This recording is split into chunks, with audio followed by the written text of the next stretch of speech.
Did you know 64% of people that take the Alabama real estate exam pass? The rest fail. In this video, I'm going to give you 5 hacks to pass your Alabama real estate exam. Let's dive right into the video.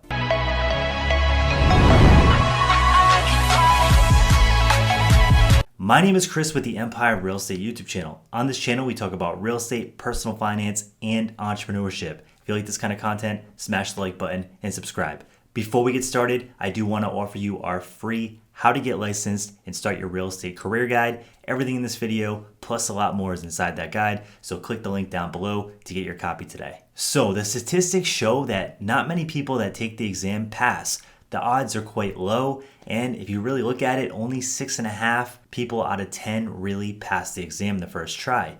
Everybody else that goes in fails, and they have to take the test again, and a lot of those people oftentimes think that this isn't cut out for them, and some never take the test again and never even start their real estate career. So in this video, I want to go over 5 hacks that you can use to pass your real estate exam and give you that confidence that you're looking for before you actually schedule your test. So first things first, I want to talk about what you're up against, and that is 140 questions, and it's multiple choice. Now, it is not an open book test, so you cannot bring anything into the testing center on test day aside from a basic non-scientific calculator for the math portion of the exam and a basic number 2 pencil. So you're kind of on your own, but if you use these tips, you're going to be able to walk in confident and give yourself a really high chance of passing.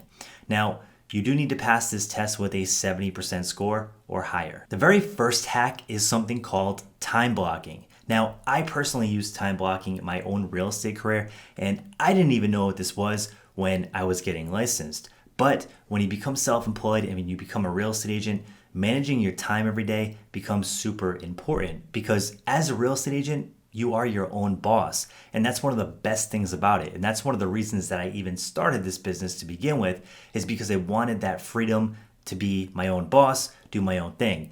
But that comes with a lot of responsibility. And one of those responsibilities is time blocking and making sure that you're getting things done every single day, because if not, you're going to be broke pretty quick, especially if this is 100% your full-time income. But in this context, you can use time blocking to pass your real estate exam. And what I would do is I would time block 2 hours every single day to study and really retain as much information as possible. And one thing that I would do is I would go through each module and figure out what parts of the material that you're really lacking in and which parts that you're really comfortable in. And I would double down on the stuff that you just really don't feel that comfortable with. And I would time block 2 hours a day, 5 days a week, and I would do this 2 or 3 weeks. Now, I wouldn't go much beyond 2 or 3 weeks. This should give you enough confidence to take your exam. One of the big things that I do see with agents is they study and study and study, and they never build that confidence to be able to sign up for the exam, and then they just never get licensed. I would rather see people go in, swing the bat, and fail than to see them just procrastinate and just get stuck in analysis paralysis, studying forever and never actually giving this a try. So I would limit it to 2 or 3 weeks, give yourself that time, really make an effort, and then go in and take the test. The second hack is using study tools. Now, I use study tools when I passed my real estate exam. Using a textbook was just way too boring for me. Reading line by line, opening the book, figuring out which parts that I really wanted to focus on and double down on, and just kind of teaching myself that way was not interactive enough, and I found it quite boring. So I would highly suggest you use real estate study tools. Now, I'm going to go through a couple different study tools that you can use to hack your way to success and give yourself that confidence that you need to pass. The very first one I want to mention is flashcards. Now, flashcards is probably the least expensive option, and if you have a friend or someone that you're taking the exam with or doing your real estate school with, this can be a great option because flashcards are super interactive. You're going to be able to go back and forth. You can have some fun, and this can make studying a lot more interactive, and it can make studying a lot more fun, and it's a lot easier to retain information when you're having a lot of fun. So flashcards can be a great tool. You could pick these up from anywhere between $25 $150 for a good set of real estate flashcards. Or if you want to go the free route, you can make your own flashcards and use the material in the textbook. The next tool is Prep Agent. Now, I use Prep Agent to pass my exam, and what Prep Agent does is it actually puts you through test-like simulations, and it will correct you when you're answering questions wrong. And when you're getting questions right, it will tell you that you're getting them right, give you a little green checkbox, and explain why you got that answer right. So it's a really good tool to help you build confidence and help you kind of go through the process and get that interactive learning experience if you don't have somebody to do flashcards with and you want to kind of do this on your own. So I really highly recommend Prep Agent, and Prep Agent has a 100% pass guarantee at the moment. So basically, if you sign up for Prep Agent, you go through their training and you fail the exam, they give you your money back. So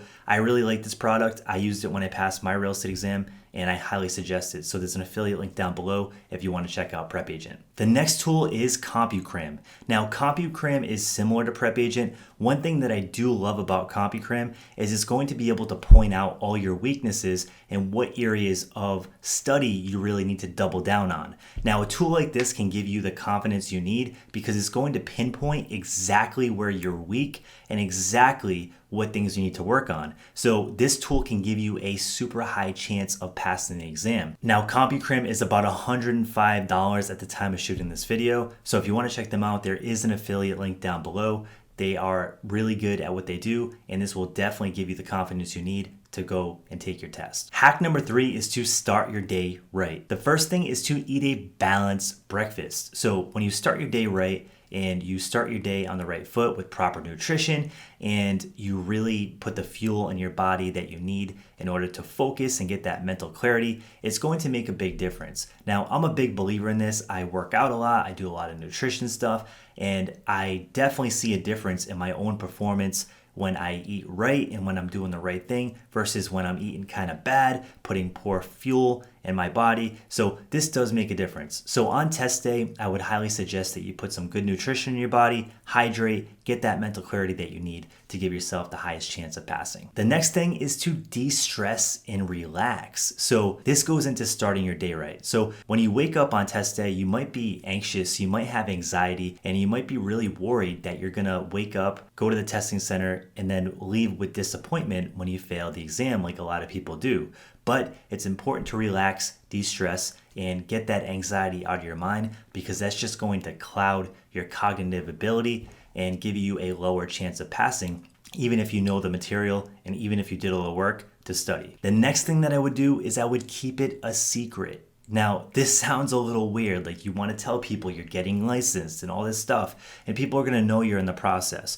But with that being said, on testing day, I would not tell anybody that you're going to go take the test because this is going to add more pressure to you. It's going to make you more anxious, and you have this thing in your mind where like you're thinking and you're like, if I fail this exam, I have to go back and tell everybody that I failed. And I don't want to feel that way and I don't want to look that way. So if you just don't tell people that you're taking the exam, all that pressure gets lifted off your shoulders and you're going to feel a lot better about taking a swing at bat. And if you fail, it's not a big deal because nobody knows but you, and you can just go back, study, and try it again. Number 4 is focusing on all the easy questions first. So what I would do when you walk into the testing center on test day is I would read each question, go through it, and the ones that you would easily identify as an easy home run, answer that question, and then keep moving through the test, and then answer them as you go. And then the ones that really, really stand out as easy answers, the things that you 100% know, get that out of the way first. This is going to be a great way to build confidence, and it's going to get you in that flow state, and you're going to be warmed up, you're going to be feeling good, and you're going to be ready to tackle those more challenging questions. Now, if you do face some challenging questions and you really can't figure them out, I would highly suggest that you use the process of elimination technique.